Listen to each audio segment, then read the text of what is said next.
Chapter 11 about accountability really kind of dives into some of those deepest things that scare us the most in teaching right now, and that is accountability.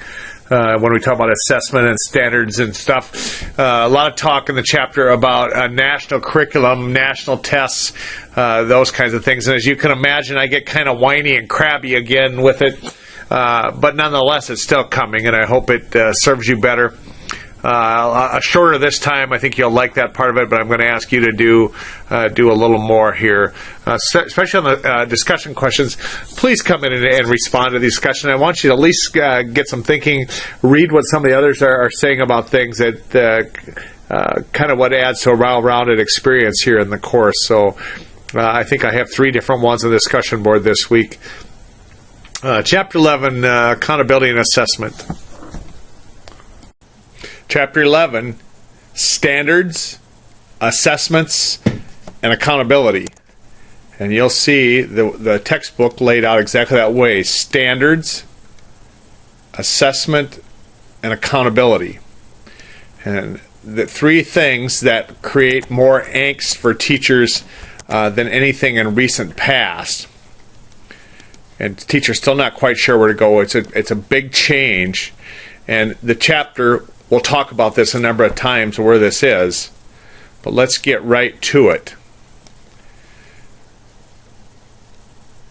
Education in the news story brings some of the 3 major topics to be addressed: standards, assessment, and accountability. Being held accountable for making a difference in student learning. That's the standard. That it was accountable for teaching. Now it's accountable for student learning. Fair or not, that's the change in the profession in the last 10 years, the last 15 years. The only way to accomplish this is to have a clear understanding of 1, what students are to learn, 2, responsible ways for measuring learning, and 3, the fair process for developing or for evaluating teachers. And those are the 3, and that goes right here. And we're going to call this our number 1. 3 things right here. What students are to learn, responsible for ways to measuring learning, and the fair process for evaluating the teachers. Let's go on about standards. What are standards? Well, they're a description of what is expected, the output from some sort of endeavor. It used to be in schools, it was the input. What were you teaching? Now standards say, what do they know? What have they learned? Obviously, it's still going to matter what you're teaching, but we're going to not measure what you're teaching as much as what's being learned. In manufacturing has this too, that have a quality, the standard of the quality of the product. Right? Don't you want that if you're buying something? You want some kind of a standard to which it's measured against. So now state and federal policymakers expect students to meet standards. It used to be local, it used to be teachers, it used to be parents. Now we've turned it over to state and federal government to determine what students are to learn, what standards they meet. Standards have different meanings to different users. Some people view them as synonymous with rigor and setting high expectations for schools. Okay, that's sometimes when we say standards, that's what's thought of. Others focus on the learner outcomes of what students or teachers should know when they finish. So it might be high expectations. Others should be what should they know when they finish a grade or a college. We do that with you in teacher ed. What should you know when you finish? So others equate standards with high-stakes tests, such as annual state tests or teacher licensure tests, which must be passed to receive a license to teach. As an instructional approach, standards-based education places student learning at the center. Let's go back over here. Have a major consequence. Hence the thing of high stakes is because of the consequences of the outcome of them. So what is standard-based? It's use of explicit outcomes of what students should know. This is on the test. What is standards-based? It's what the explicit outcomes of what they should know or be able to do, which are outlined in standards to develop instruction and assessment. And so the instruction and assessment have to come back to what should they know. It's a concept of set specific specifications. These could be about school construction, school accreditation, licensure, or doctor and lawyers, or criteria for performance of new aircraft. All would be standard-based. Teaching today, standards and specs for learning, they can range in scope from being extremely global and ambitious to very narrow and specific. And you know that if you've dabbled in standards at all. At their simplest, standards are statements that describe what we should know and be able to do. Grab that phrase, you need that. So what about this, the conception of standards for student learnings? Well, let's go on here. Diverse conceptions of this. Diverse conceptions of standards stem from differing expectations. Okay, what are these? Diverse conceptions, differing expectations. Business leaders tend to want high school graduates who are ready to work. And so you're going to come up with this all, the business leaders, policymakers, and parents. So the business leaders want them who are ready to work. Read, write, compute, as well as dispositions, willing to provide specific job training themselves, but they do not want to have to teach them basic skills. Okay, that's one, the business leaders who are going to employ these kids. The second one, the policymakers, the politicians. What do they want? They think about the larger long-term needs of society. They are concerned about graduates having knowledge and skills that help the United States maintain a competitive edge in the global economy. I am so tired of hearing about global economy, but that's what the politicians want. Therefore, they promote rigorous academic standards that will ensure that students' academic standards that will ensure this. And then the third group, parents. What do parents want? They choose standards based on their own personal goals, family histories. Some parents want their children to go to prestigious colleges. Others want their children to obtain a job immediately. And we've talked about this before, how varied this is. And still others want their offspring to prepare for a professional career, such as a medical doctor, lawyer, or engineer. These expectations influence the type of learning outcomes and parents' support. So this is number 2. You come up with what each of these want, and I'll give you a heads up. There's a question on the test for each of these. Now I say to you, I'm going to harp on this the rest of the time about standards.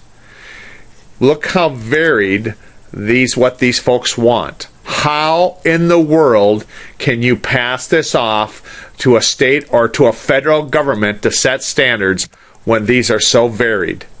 And ultimately then, this is who gets to make the decision over all 3 of these. And so I'm sorry, I'm going to whine about that the rest of the way through. But first of all, you address what each want. So developing and adapting a clearly articulated, coordinated set of standards is not easy. Not all members of the community agree on what standards are appropriate. And the community doesn't get to decide anymore. We gave that away. This is old school. This is old stuff. This is pre 15 years ago, where the community decided. Well, the nice thing about the community is you can get the people in the room and have a discussion. But we've sold it out now. We've prostituted ourselves. It's gone. Somebody else gets to decide.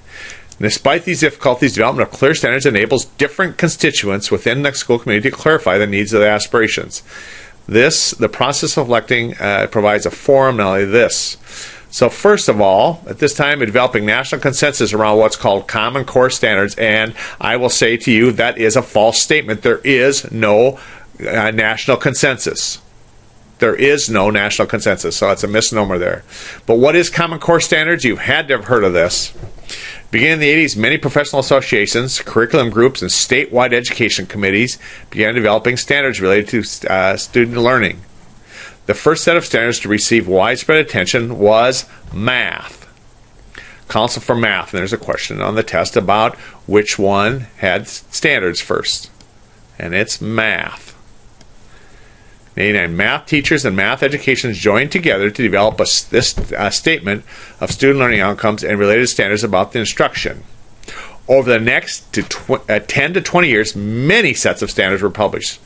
So many, in fact, that they were impossible for all of them to be addressed. In 2009, the National Governors Association and Council for Chief State School Officers, that's the group. This is what I'm saying. So these are really a bipartisan standard. Who are these people? Where are the teachers? Where are the parents? These are all bureaucrats in a smoke-filled room in the back. And I'm telling you, it was a small group of these. Don't tell me that was this community thing. It's not. We know it's not this group here. Okay, they use this term, Council, National Governors Association. I assure you, the governors did not do this. There was some surrogates that did this. Same with the school finance officers or school officers. Okay, these two curriculum areas to be addressed were English and math. Development of science standards has been underway, but it has taken more time. And the thing with science, that's when they're going to co-opt and own creation or evolution. And it doesn't matter which way you see that standard, that topic, every one of those now will be owned by this federal group. Okay, that'll be the beauty of this, that's all going to be taken away. And they're now known as Common Core Standards. As of 2012, all but 4 states, and it names them, the smart ones, have signed on to adopt these standards and implement them by 14. The intent has been to develop standards that focus on what is most essential. Other learning outcomes can be added, but consensus is that all students should learn what is identified the CCSS, Common Core State Standards. Also arranged are learning-centered, not teaching-centered. Rather than describing what teachers should do in the design of instruction, which would be teaching-centered, the standards focus on the expectations of student learning.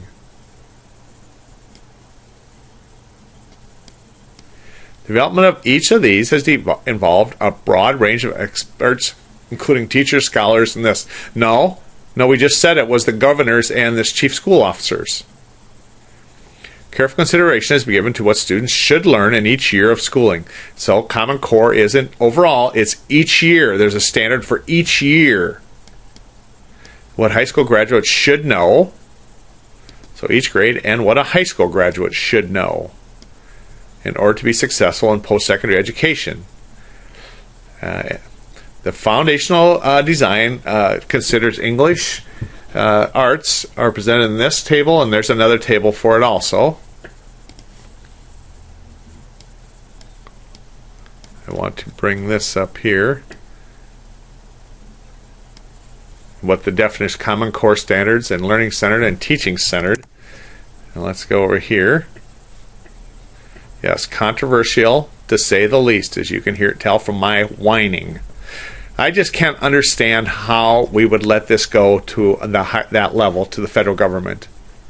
I just don't understand that. An initiative to develop one set of standards around the world did widespread consensus. For example, I heard of in one school district that the way that the superintendent explained it to his school board, why this was important was, ready for it? Wait for it. Well, if other students moved into our district, they would be working on the same curriculum that we're working on. Are you kidding me? That's the reason we'd give this away to the federal government for that one student a year that moves into our small little school? That they would be on the same curriculum? Not at the same place, and there's no rules or wrong for that, just they'd be studying the same curriculum. Are you kidding me? Okay, so here's the one for English. I'm not going to clip that for you.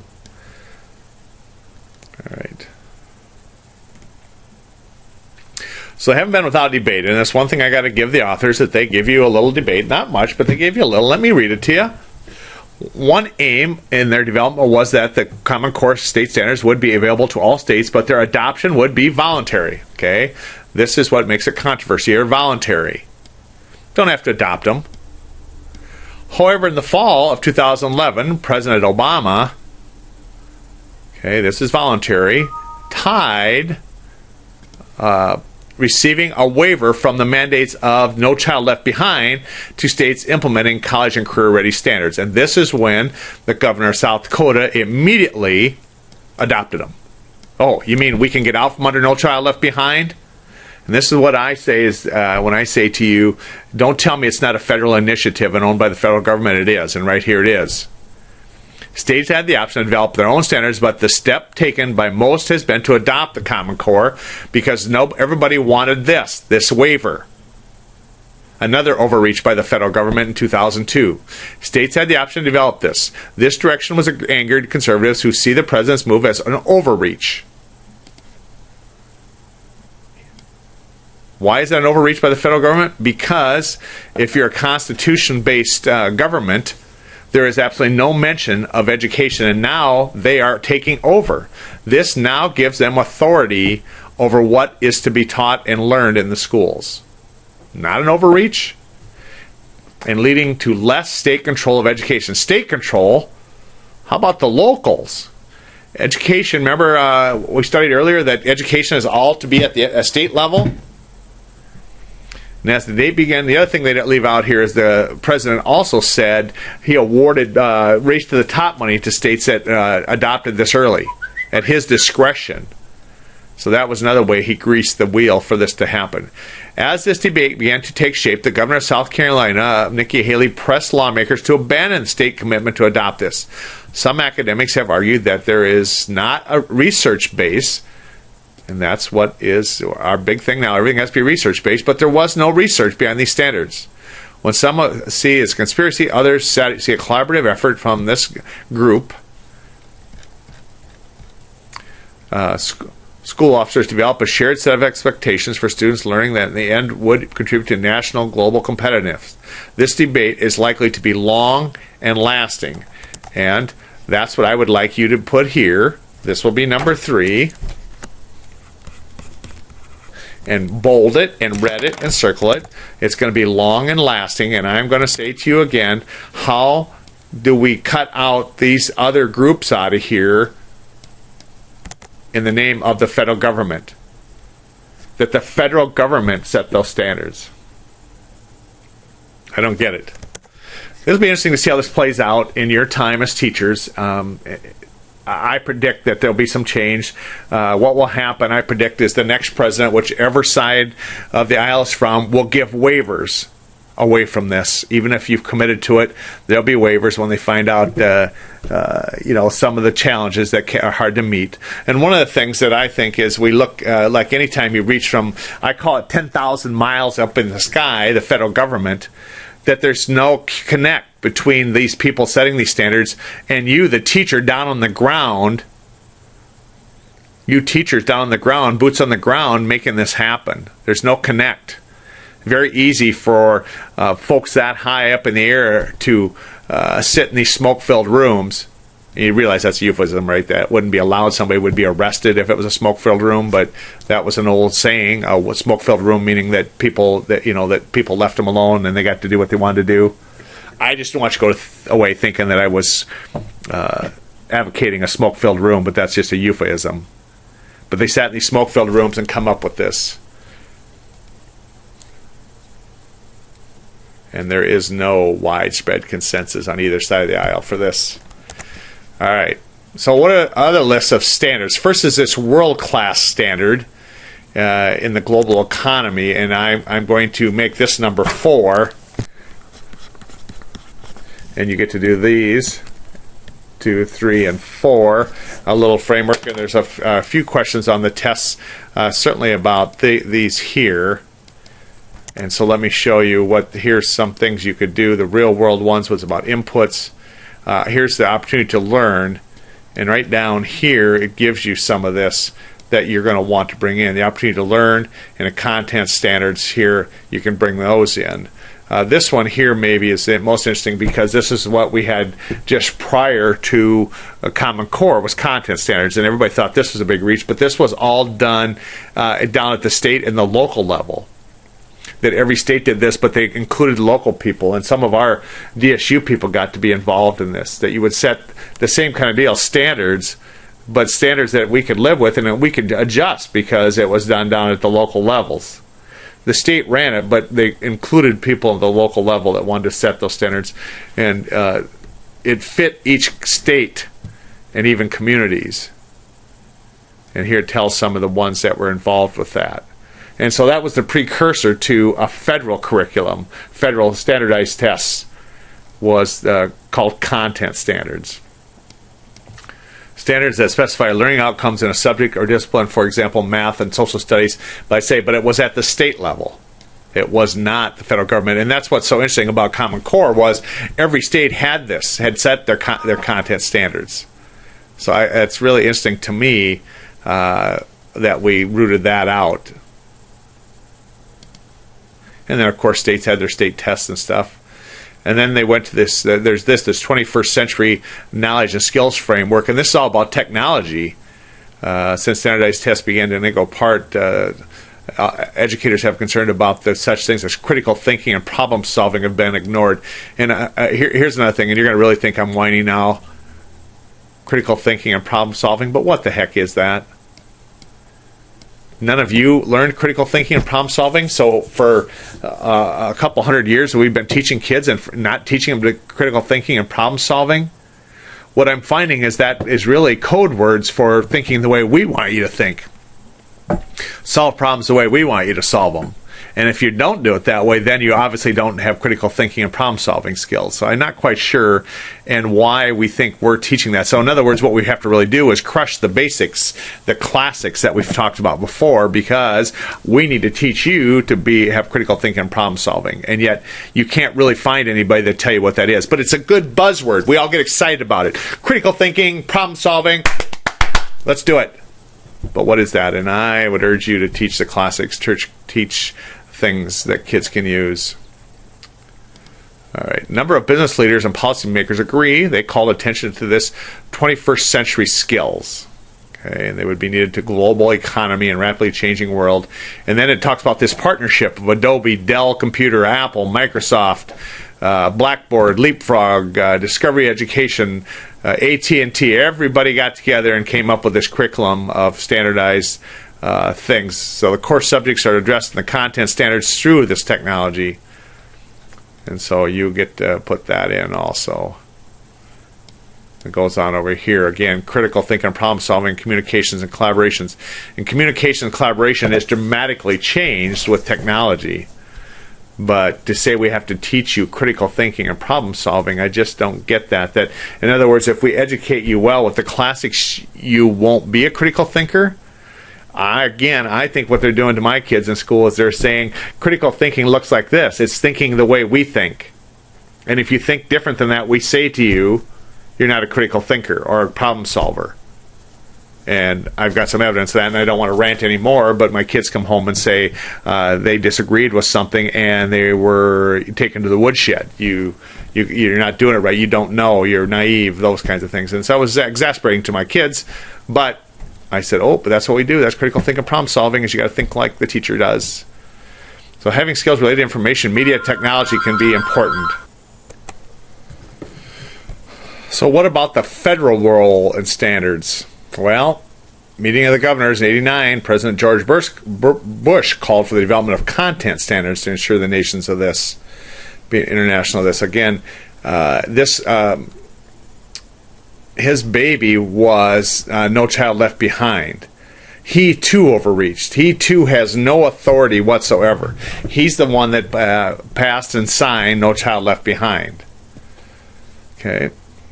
Federal support standards P-12 students were developed in subsequent years by professional associations and other groups. The standards developed by these associations sometimes had great support from Congress, but not always. For example, Standards for Social Studies, which promoted the multicultural contribution of the nations, were defeated in '95 by Congress, 99-1. Bill Clinton followed by assigning Goals 2000. He too wanted to reach, but his didn't have any teeth. Goals 2000. So let's go up here. Meeting of governors. This is President Bush. Here's President Clinton. And then the second President Bush was No Child Left Behind. Okay, and he too was a big government guy. Said, I know better. I will run these schools. I will tell you. And then only thing his was the first federal piece of legislation that had teeth, meaning accountability. And this is what drove teachers and the teachers unions nuts. They went crazy. Threatened his life. I mean, this was the end of school as we knew it. It would destroy schools. This overreach by the federal government. No Child Left Behind. And NCLB, that's all we heard for 10 years. It permeated every academic thing you went to, every education thing, every conference I went to. That was number thing, and how horrible this piece of legislation was. 2001. Called for a major testing program. That was their thing. It was the first one that said you have to test, because we're going to hold you, the school, the district, and the teachers accountable for what kids are learning. State tests were aligned with state student standards. Okay, this was before Common Core. The next reach was that the government, the feds, will give you the curriculum. But here said you had to test to see if they were reaching state standards, the content standards at each grade level. The testing against content standards began with math and English and language arts.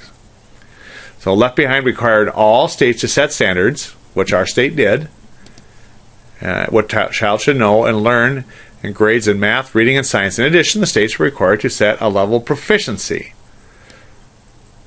Okay, that's, again, the feds are saying this, and whether standards are being met by students, schools were expected to make adequate yearly progress. So this was a big one that everybody still talks about, is AYP, AYP, AYP. Okay, so you're going to get to do a bunch here. So let me just hold on a second. Okay, I'm back, and now this is where you come in. The federal expectations were stated that 1. Low-income students, 2. Students with disabilities, 3. English language learners from different racial and ethnic backgrounds were to meet state proficiencies. Okay, very good. Well, if AYP is not achieved by one or more of these groups for more than 2 years, the school would be identified as needing improvement. No Child Left Behind also required that by 13, all students would be proficient level at their grade. And so what you need to do here is come for number 5 here, is you're going to tell me those 3 groups. And again, you're doing a nice job, but continue to mark those well for me so I can see them. But I'll quickly go back and review those. What took 3 groups specifically that President Bush mentioned? Low-income students, students with disabilities, and English language learners, second language ones. And the other one is interesting here that was there that they're not mentioning is low-income kids, if you're described as low-income. Okay, by 11, it was clear that all children would not be proficient. Okay, you look at this. This is what you get with the federal government. In addition, it was becoming clear that the majority of schools in each state were not meeting their AYP targets. Okay, and actually it was by 14, and they said 13 here. But the schools, students weren't proficient, schools weren't proficient, which likely lead to the majority of schools in each state being labeled as failing. There also were the erroneous pressures on school to have test scores continually rising. Due to the failure of Congress to pass the next authorization of this, in the fall of 2011, President Obama announced a waiver process through which states could move out from under this achievable mandate. You know what the waiver was? Common Core standards. As part of the waiver app, states had to adopt college and career-ready standards, move to growth scores for interpreting and developing an educational system. So if you would adopt, this is how they greased the way for this, if states didn't want this, but if you would adopt, we will overlook the fact that your schools are failing to meet AYP. Okay? And so that's what you got to put here. Rankings including needing improvement here in your 3 groups, and then I want you to add low income to that one here, even though they didn't. Low income students. Okay, they had to test annually, and that was there. And again, I say to you, with this picture here, an overreach by the federal government, by both President Bush and President Obama. Both have completely overreached their authority according to the Constitution. Now, if you don't think the Constitution has anything to do with this, and many times you'll hear people say that it's outdated and stuff, well, then we need to redo that. But if we're going to go from the Constitution, which their oath of office, when they lay their hand on that Bible and raise their other hand, is to uphold the Constitution. And then we do stuff like this, and we overreach, and we become big government people that the feds take over and really illegitimize local control. So that was that, federal standards. And then what's the future of this? State standards drive education today. Several unresolved questions about it. How will school organizations use of time, graduation requirements, power, and relationships change? Can standards be covered and still maintain commitment toward thematic and interdisciplinary instruction? Nobody knows. Nobody knows that. There's no escaping standards in schools today, and you know that. There's no escaping it. This is here to stay. It's not going away. They're not abstract statements that ideals and teachers can simply ignore. They're now driving, right here, what teachers teach. And that's what's so funny about Common Core. They right away said this is not curriculum, it's standards. And again, you're what's this? A problem solver. You're critical thinker. You know you can't have standards without having the curriculum, without owning the curriculum. So they will tell you what to teach, and they're increasingly underlying base for teacher evaluation. Standards-based education is a complex and sophisticated approach to teaching and learning. It's a professional challenge right here where the cursor is. It's a professional challenge for beginning teachers as well as experienced teachers to learn to teach this way. In other words, what's this way? Teach to the test. Because it's coming, baby. The test is coming. This teacher's role shifts from conveyor of knowledge, which was in my time, and dispenser of grades, to coach, facilitator, and targets students as they engage in learning. And here I put a little pin here, and let me show you what the pin means. The pin says it's on the test. That's the change for teachers, that shift. The expectations and checkpoints are stated and known by teachers and need to be known by their students. Many questions influence the future of standards. How will school organizations' use of time, graduation, powers do this? With Common Core state standards really become the basis for determining a national curriculum? And I say yes. You got to get it in frame. It's a framework in place. The framework is there. You can now create a national curriculum because you already had the framework for standards and testing is in place. And so I guarantee when the national curriculum comes, states will throw up their arms and say, oh, well, and we'll have a nationalized curriculum. So in other words, influence from outside, from the east, from the left coast and the other left coast will now tell us what and how to teach, or what the curriculum and how to test here in South Dakota. One important outcome of standards movement is the intense focus on the use of data. And that was the part that we forgot to tell you in Common Core, that if you're going to adopt Common Core, you have to turn over all data that's gleaned from your tests of your students. And there is now a universal expectation that all decisions about instruction, student learning, and teacher and school quality will be based on data, and that's somewhat readily accepted. Whether data is accurate or not, we're going to base everything on that. One important consequence is, if from now on, teachers need to pay significant attention to ways of assessing student learning and using the information to design and adjust instruction. And let me give you the rest here, future teachers. You better teach your kids how to be good test takers. A lot of you tell me all the time, I'm not good at taking tests. Sorry.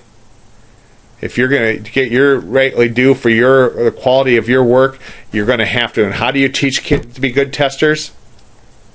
How do you teach them to be good testers, do you think? Right. You have them practice taking time tests in your class. Nobody wants that, but that's a reality, baby.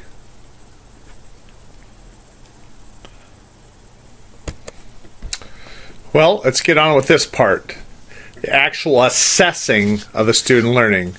As I said, standards are not the ultimate objective. The ultimate objective is learning. So standards really don't serve anything if we don't have this assessment part. The part that nobody likes. Because what assessment also leads to is Well, yes, accountability. Who's accountable for when there's not learning? And that a whole other discussion is who should be responsible for learning. Do the students, do the families have some stake in this? But for the most part, the shift has really been towards, well, yes, you, the teachers. So they have to be linked to the standards, and it's been a big change in education. Previously, it was this. What do I have to do to get an A in here? And I know some of you thought of that way, still think of that way in our college classes, but now the shift is like this.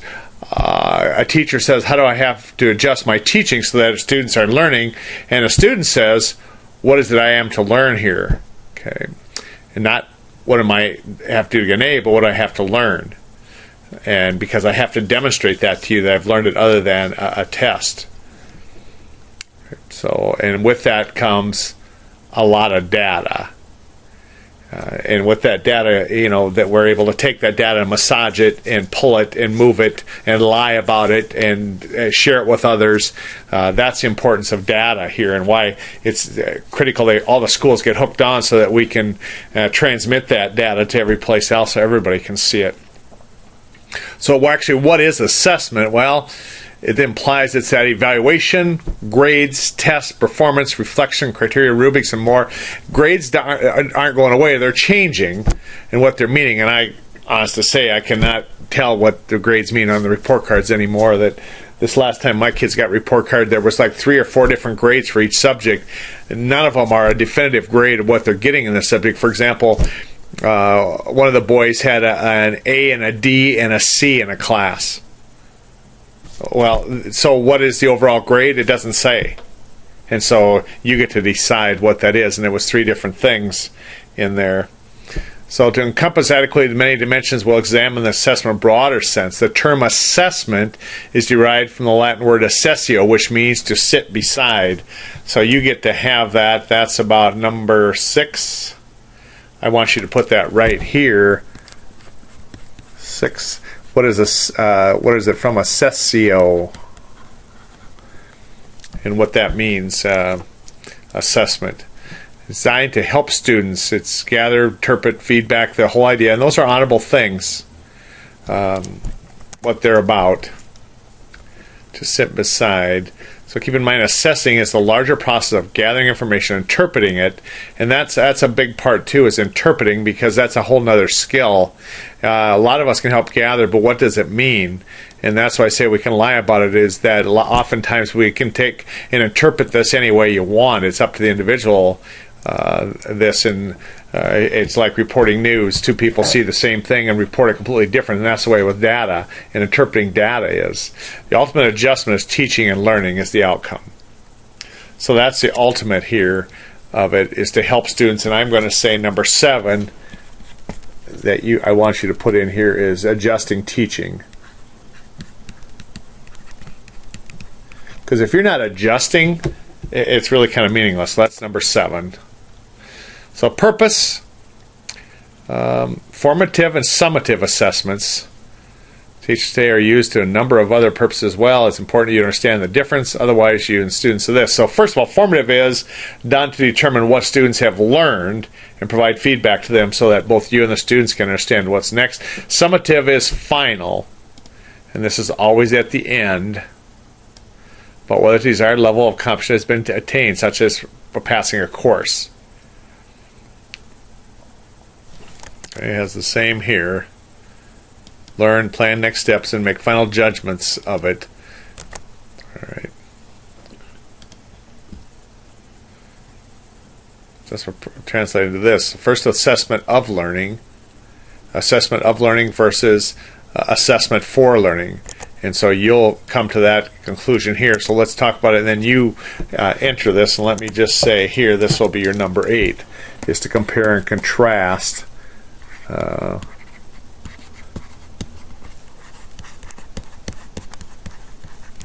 Compare and contrast assessment of versus assessment for learning. So what about assessment of learning? Well, state achievement tests are designed as summative assessments. tell school officials, parents, and the public whether students are meeting required benchmarks. Assessments of learning education should review the result of gauge how well the students have learned. However, summative assessments of learning often create high-stakes situations, which you know, for students, teachers, and their schools. And it could be that the data help principals know which teachers are most successful. It would help districts and state, federal governments rank schools. And again, this is where it's a little bit overreach here, is here comes the feds to monitor your school. A major use of summative assessment is acting as gatekeepers. And that's a key word. It's a gate. Often he's a gatekeeper, and that's someone that we go, nobody wants that. But yes, unfortunately, these grades and things, we make lots of determinations with them, and that it tends to be the gatekeeper. Who moves to the next grade? Who graduates? Who's admitted to profession? Who gets to go into College of Ed? Who wins prizes? Who gets scholarships? All that is summative. For example, college admission offices have a long history of using performance and standardized tests like ACT and SAT to determine who's admitted. And then, yes, most states, you have to take a summative test too, which is like the praxis test. And knock it down here, a growing number of states require students to pass tests before diploma graduation is granted. Yikes. Well, let me do this. Let's go make that our first discussion question. All right, that's this one here.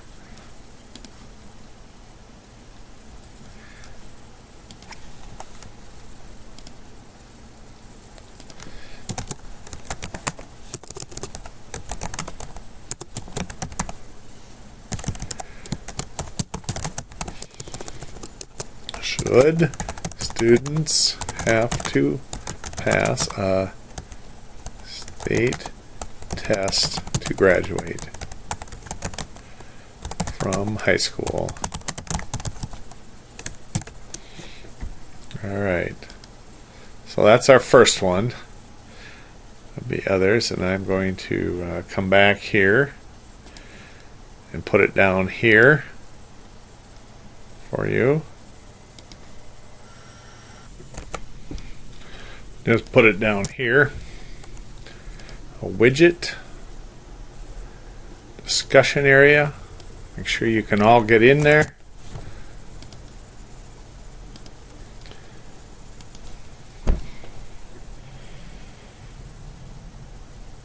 And there you have it. A state test. So let's do this. Let's come back here now on the state test and make that number 9 to make sure you get to do this. And I know some of you are skipping this, and it really kind of defeats the whole thing, but I'll just say discussion. And you come back here and mark off the box that I'm going to insert a box, hopefully in your notes, and you mark off that you've done that. Or you make a note here, number 9, that you did the discussion on should we have a state test. Okay. So that's assessment of learning, and now assessment for learning. And essays, projects, portfolios, resources for this. No, here it comes down to this.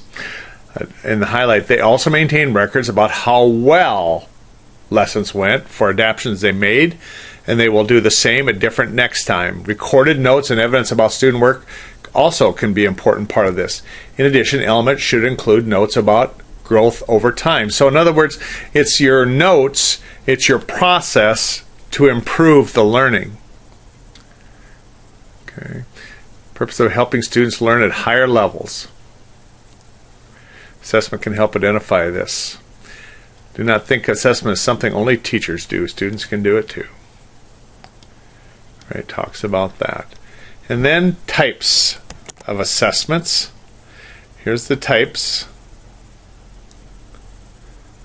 We're going to talk about a diagnostic test, norm reference test, criterion reference test, and a summative test. Now here's the thing with all these guys, It's critical that you become familiar with these terms because it will become a common part of jargon, not only the rest of the time at a university, at your university studies, but beyond, even in the schools, that you have to have a working knowledge of these terms. So I want to get you closer to that. This will not do it as this is just a survey level course, but it'll get you closer to that. So let's look at these a little more in depth. First of all, a diagnostic measure, and I'm going to ask you to bring these in here. And I'm sorry I look back. This is number 10. Number 10 here is an understanding of these. 1, 2, 3, 4. And so you'll do that, and I'll help you a little bit here. So first of all, here, this I highlighted here. One important check is determine whether the measure is designed to compare students across the state or nation, or whether it's designed to determine if students have developed the core knowledge and skills, and they're different. So one of the things that comes important to this is what type to use is what is it you want to use the information for? Is it to compare, or is it to improve, determine where they're at? There are different needs, different objectives of it. So diagnostic is what that name implies. You diagnose something. Whether the level of student is functioning compared to the level of others, feedback of those is. These types of assessments provide an array of questions and tasks for a student to perform in a specific area, such as reading, writing, and math. Here in the highlighted, in such assessments, the questions and tasks might be organized by difficulty. As a student performs each task successfully, he or she is given another, more difficult question. Okay, got it? So we're diagnosing something. We gave a question or a test item or something, and then it progressively gets a little more challenging to see what they know. We do this sometimes when they move into our district or at the beginning of the school year. You want to find out, where should I start teaching? So you give some type of a diagnostic assessment where it progressively gets a little bit harder. And of course, another place here in this paragraph is for special needs. This is exactly what we do when we assess for special education services. We give diagnostic assessments. Okay, that's one. The next one, norm reference. Norm reference assessments are used to demonstrate who is the best in some area. With norm reference assessment, individual performance is compared. This is the compare one. Diagnostic is you're determining where to start. This one you want to compare. And who do you want to compare it to? Another group of similar students. That's why it's important that you match grade and age. That's why that's all so specific when you do the state tests, is so you can compare that to a norm group. And norm mean is the group that are like you that I'm comparing you to. The group I compare you to is the norm group. When I say you, I mean you student, but you would do this with your students. Often these are referred as standardized tests. You knew that. Standardized tests are normed reference tests. They're for comparing. They're for comparing. Developing these tests are rigorous and expensive. To norm them is very rigorous and expensive. Not so much to write them, but to norm them. What's normal? Also, they are developed. They are carefully revised on a regular basis to ensure that there continue to be valid scores. These types of tests do not reveal all that the individual knows. It's just enough to compare.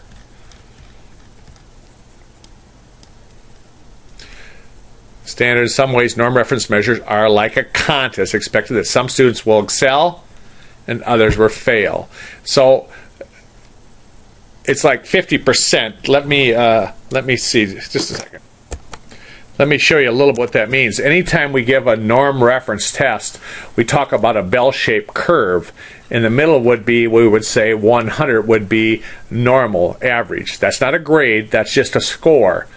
And from that we would say 50% should be below normal and 50% should be above.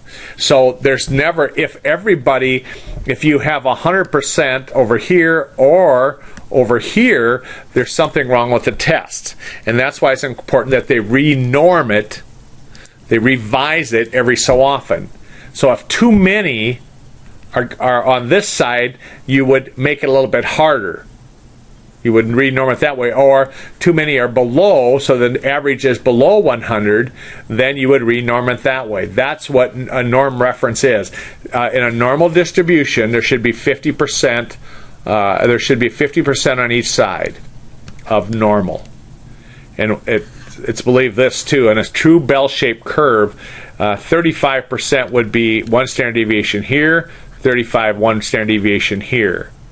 And of course up here we'd say gifted, down here we'd say special.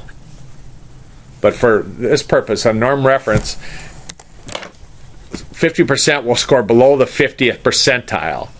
And this is the percentile here. This is 50 percentile on this side, 50 percentile on this side. In fact, when schools begin to score regularly above the percentile, the test is made more difficult. A related problem is that the nature of the test prevents the inclusion of questions on some of the core most important concepts. Too many students select the correct answer because their teachers focused on that, but not that they really know it. So that's a normed. Now, how about a criterion reference test? Instead of comparing a student's performance to that of a comparison group, criterion assessments compare a student's performance with a specific type of accomplishments. For example, you would assess whether students can add two-digit numbers without regrouping. And to measure that skill, a student would simply do it. And if they can successfully do it, on 8 out of 10 questions, teacher would state some degree of confidence, child knows how to do it. Most classroom tests are criterion. Most classroom teacher-made tests, most classroom tests that come with the book or with the curriculum are criterion. Meaning we don't compare you, we simply say a certain score on this says that you know it. Probably the most moves you back to the norm reference. Also, learning has to answer more questions than instead of scoring a test using a sort of A-F range. Here's another one that criterion that's always been is taking the driver's test. That's the criterion test I know you've all taken, because if you don't get a certain score, you don't pass. And if you don't pass, you don't get your license. So that's a criteria. The criteria is set. Here's the criteria. You know the criteria when you come in. And if you don't reach the criteria, you don't make it. That's a criterion reference test. And the fourth is a capstone or a summative assessment. And a capstone one is that you demonstrate at the end, something like at the completion of a course, you do a recital or graduation or something like that. Or what's the capstone experience of the program you're in? Well, it would be student teaching, that you would go out and demonstrate that you know something. And now a lot of our high schools are implementing capstone experiences at the end. All right. Let me ask you, so in capstone, you're going to do capstone here, but what I want you to do for each of this, and this will stretch you. This will stretch you. Each one of these, one drawback for each one of these. What would be one drawback for each of these things? For diagnostic measurements, what would be a drawback of that? Norm reference, capstone, criterion reference. Okay, so one drawback. You're going to tell what they are, and one drawback. And that is number 11, the drawback.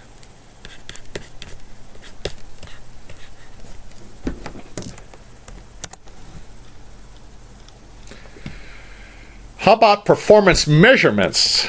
Here's performance measurements. First is authentic, promotes student understanding in the real world. And that's a big new thing in the last 15 or 20 years.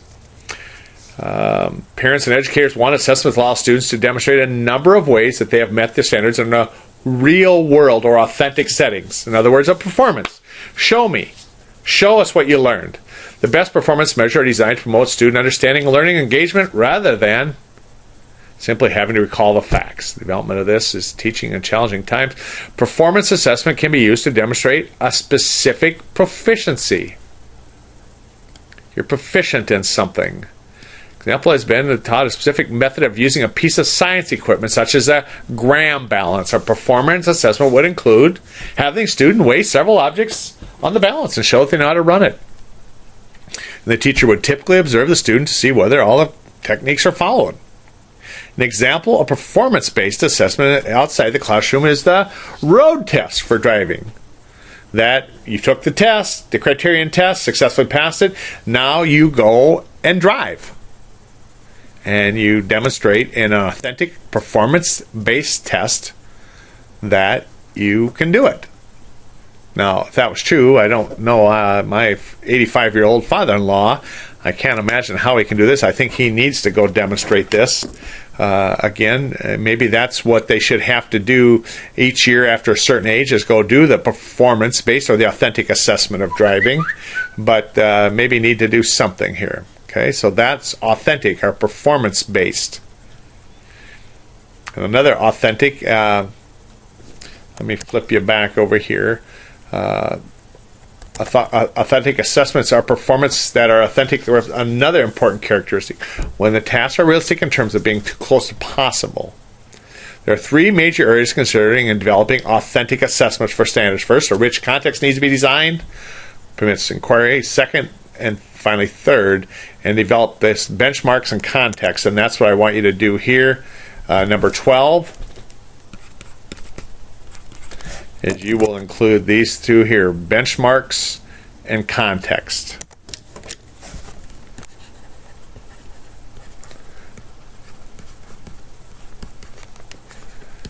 And you will, there. Okay. These types of performance assessments here, 3, I've clipped that and have you bring that in. So that will be right here. That'll be number 13. 11.3 comes in with you.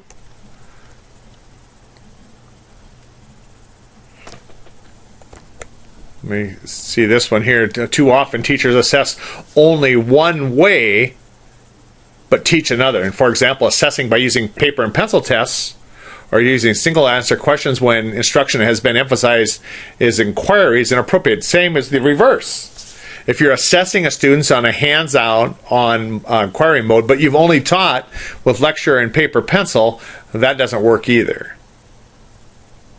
So that is that. And I've also clipped this one, I think. Yes, 11.4 also will come in. And we'll put that right here. This is number 14. 11-4 figure comes in here. Okay. And I'm going to rely on you to read a number of those things so you're familiar with it. And then the rubric is a scoring guide. It's a way of describing different levels of accomplishments or degrees of being proficient. Rubrics are either analytic or holistic. And that's what you'll get here is for number rubrics here, number 15 is the analytic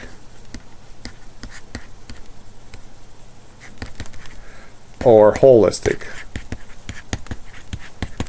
And you need to bring those two in right there. Okay.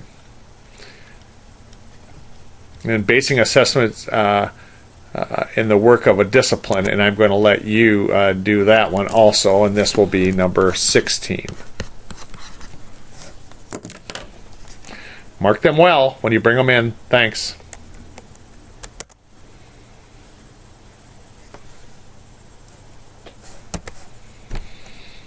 So, professional aspects of good assessments. Well, first, principles of high quality assessments, then accommodations, then fairness, reliability, and validity. So first of all, here are these principles.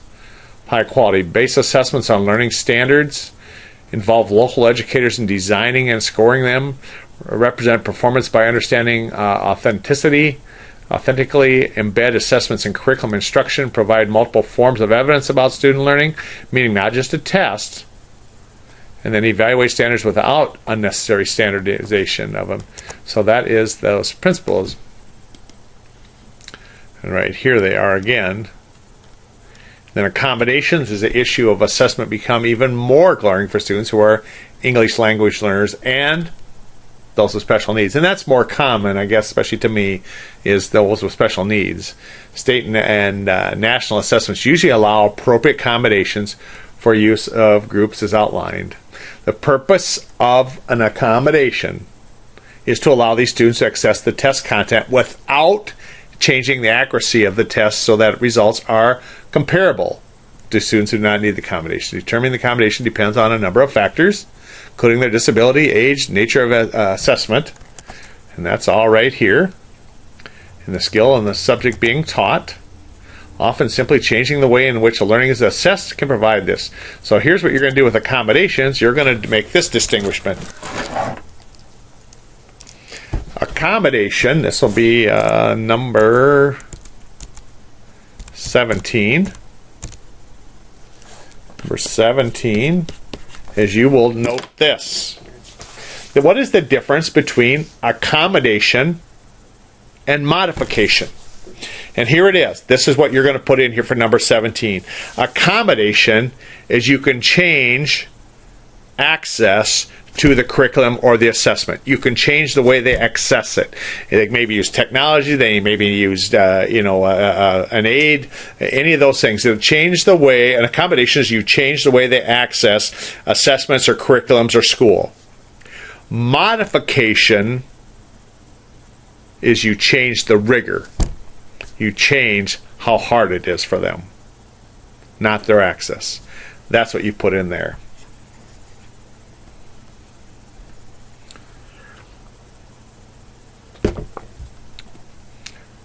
And then there is this thing of fairness. Some of the attractions of state tests are that they are standardized, perceived to be objective and inexpensive in comparison to performance. Okay, that'll give you one of your critiques of performance assessments is they're expensive to do. They take time. One of the problems they ignore they lived experiences of many test takers, and that's always the criticism of this big testing movement is it just really ignores life experiences, what kids know that aren't on the tests, resulting in bias that gives students from one group an advantage over another. Analysis of test items show that many of them are biased against students from low-income families. We've heard this before. That's kind of a mantra here. Being assessments on a set of standards provides appropriate standardization. Unlike standardized tests, they can take into account variations of achievement. So one of the things that's been said is sometimes these tests aren't determining what's taught, it's determining who are the low-income kids.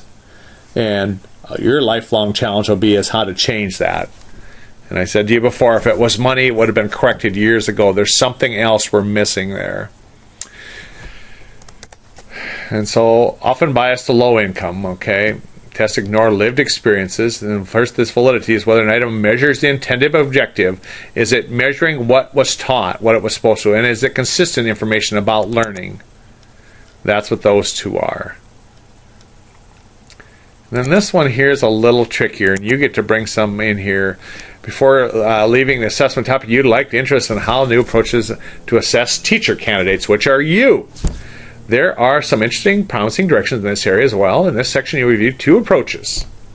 First, Performance for California Teachers Act, and I'll let you bring some information about that in. And then the one that more for us here is we do the teacher work sample, and they're very similar, but you describe here what a teacher work sample is. Make a nice description so that you know, because in my understanding, everybody in South Dakota, at least, all the teacher ed programs, you have to do a work sample while you're student teaching. And that is where you document learning. You're going to document that you've taught, the kids learned from you. And so you get that there. And here's a good thing on that. So this will be number 18. 1, 2, what those are. Before we go further, I want to back up on one thing. Number 19 is 11.7. I've clipped this one about modifications, testing accommodations for English language learners and learners with disabilities. I want you to have that in your notes also. So let's make that number 19, 11-7 right here. Now let's jump into this thing of the last one, accountability. And let me just take you here on accountability of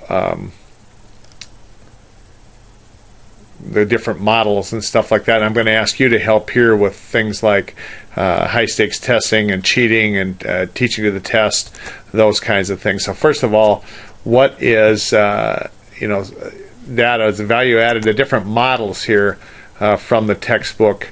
Let me flip up here a couple pages for you. So here's accountability. In the news stories beginning of the chapter, policymakers in many areas of the country are starting to hold teachers directly accountable for student learning as never before. All that we have just introduced is the importance of assessments.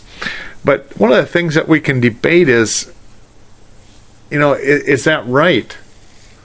What level of accountability should you have and I have? What accountability should we have for student learning? And I'm going to make that another discussion question here. And so I'm going to come back over here and come back to our page here. And I'm going to add that right here. Let's see, I'm going to cancel this and just talk about accountability.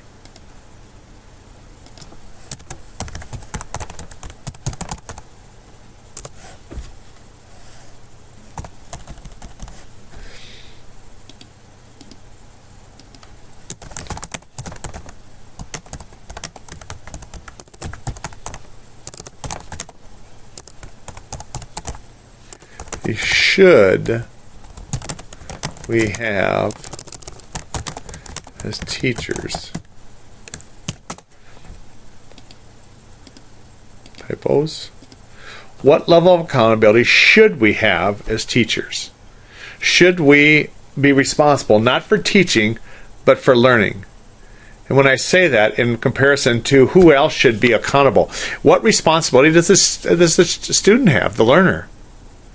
What responsibility do parents have? Now, before you explode on this, as some of you want to, just realize that not every child comes from a family like yours where education and learning and complying at school is important. So if you're going to dump this on parents, what about the ones that don't have supportive, educated parents? And if you're going to dump this on the students, what about the ones that don't have the skills to keep up? And I know there's an exception to every rule, so I want you to consider all that when you're responding to this, but everybody needs to respond to this. All right? And so we are going to come back here, and this will be our number 20.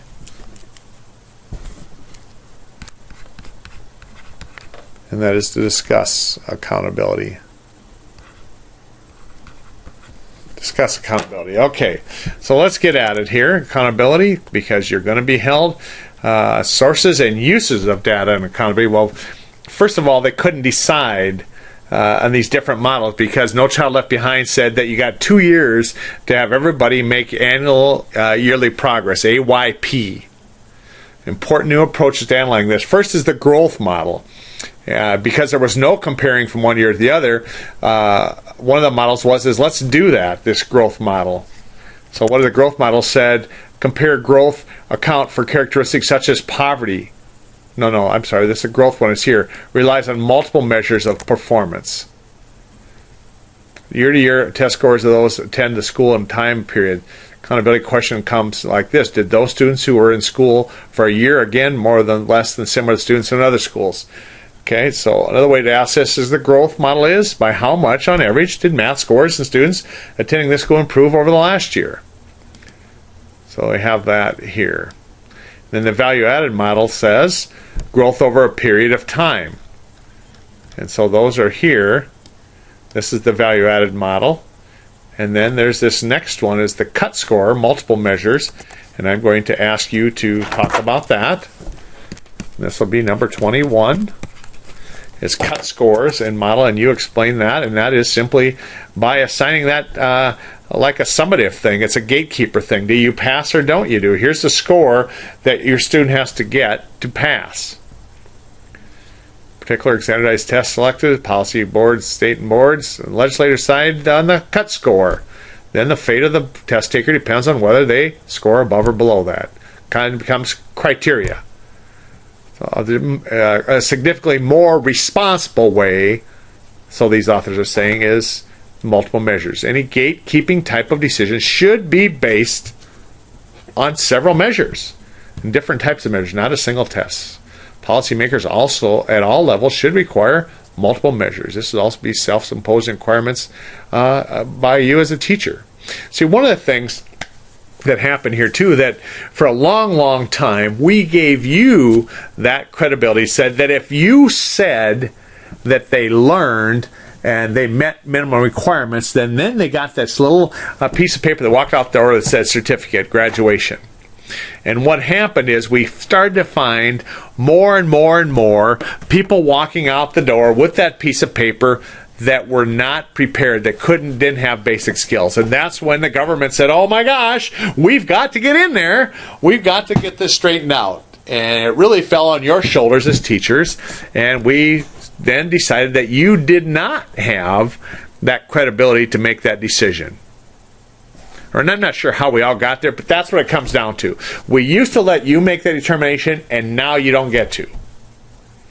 So now, one of the things that they're proposing here is that you have multiple measures. And we've talked about a whole different bunch of ways, but still there would have to be some gatekeeper then that brought those all together and made that determination. And I'm sure that would be a bureaucracy board, and it's not as simple as it sounds. But multiple measures, and that's what you're talking about here. Then what about a national curriculum? Here are two multi-state testing consortiums. And what it means, here's the first national test. In this chapter was standardized tests, next addressing assessments. Now, what about this? Well, let me just read this to you. In 2011, the federal government, along with foundations such as the Gates, awarded $360 million to two consortia, two outfits, to develop new annual state tests for grades 3 through 8 in grade 11. Tests are to measure students' progress on a path towards college and career readiness. Okay, get that. College and career, not work. Remember, we said only half the kids will go to college, but we're going to focus on them. The tests are to have common scaling and cut points so that it's possible to do cross-state comparisons, and that's the whole thing. So we can compare. These states can be administered using computers, and both will include assessments of higher order thinking and problem solving. And of course, that's a little bit mushy of what is higher order thinking and problem solving. But nonetheless, the reason it's got to be on the computer also is so now we can disseminate those results. We can get those to the feds. And I guarantee you, this is coming to a school near you where we will adopt these standardized tests, and our information will also go out. Let me just read the rest of this to you. States have a choice of joining both these as an observer or joining both with decision-making authority. Here's where they're at. More Western and New England states have joined. This Smarter Balance one, and the others are interesting. For example, Smarter Balance is aiming computer adaptive test. In this approach, the computer chooses next item based on the response to the last student. But I'm telling you, all states are going to fall into this in the near future. And you're going to adopt one of these, and then they'll phase out one of those, and we'll all be taking the same test. Are we moving towards a national curriculum? This is what I want you to address right here. Number 22. You read this. Are we moving towards that? And then you come back and respond. How about technology? Tracking. Again, the thing with technology is we cannot transfer and disseminate this information without the technology. And it gives you a bunch here. Let me just flip ahead here, but that that's coming right here, these different companies. Then these international comparisons, trends in international math, international student assessments, international reading. I'm going to ask you to make one one thing about each of these. This will be number 23. 1, 2, and 3. And then testing challenges. And this is your last one. This is number 24. 1, 2, 3, 4, 5, 6. And these are the ones that really come down to the ground again with you. Pressure to cheat, teaches and tests. It's all runs across here.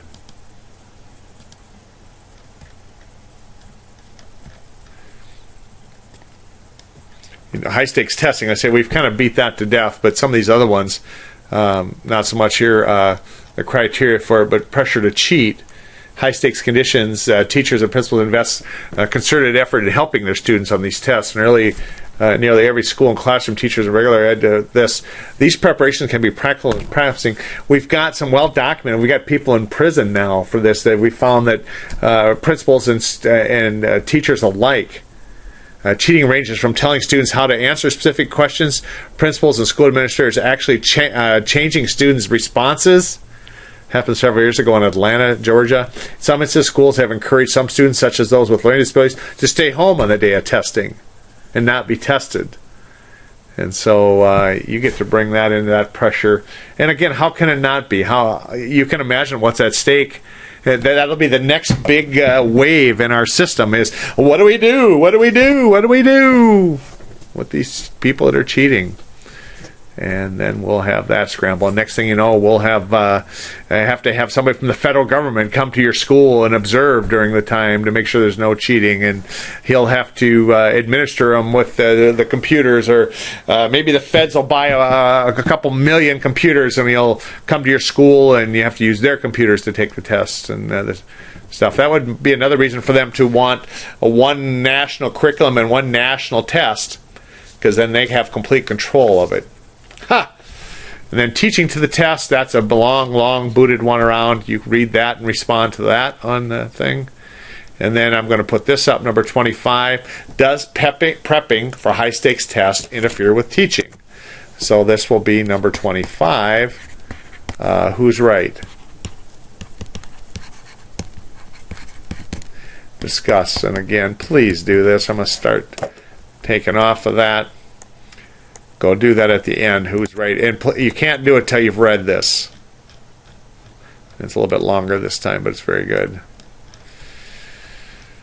Then one size fits all. You'll read about increased teacher burdens, of course, with that. And then this is a big one in this text: equity with accountability. And of course, that again, it shows you here in this graph. But ultimately, the biggest thing we can diagnose is who the poor kids are, because they tend to always score the least on this. And one of the things is there's maybe if we put enough highly qualified teachers in, we can close that gap. So there you have it. Chapter 11 on high testing.